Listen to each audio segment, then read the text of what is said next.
I wanted this time tonight. I'm going to talk briefly about a few things. First and foremost,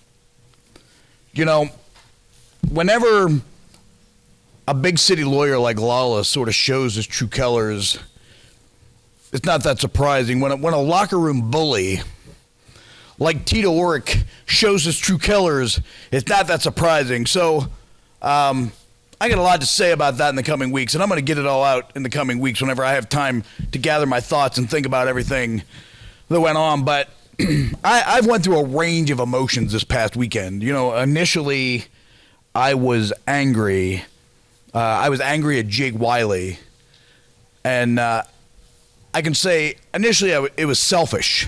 I was angry out of selfishness because all the promotional stuff for 2025 that I worked on, all of the advertising, all the videos that I had prepared for 2025, of course, included the Rad Boys. You see the opening of the show. Now I've got to sit down and redo all that has the Rad Boys in it. So selfishly, I was angry.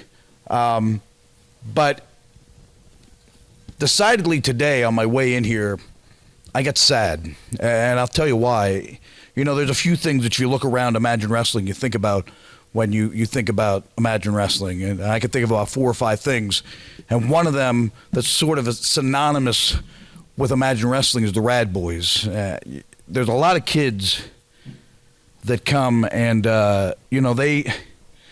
they loved the Rad Boys. They loved Braden Elliott, and they loved you, Jake Wiley. So, I was supposed to talk about Tito and Lawless, and I'm going to, but in the coming weeks. But I got to tell you, Jake, as sort of the father figure here at Imagine Wrestling, I'm shocked, saddened, and most of all, Jake Wiley, I'm disappointed in you.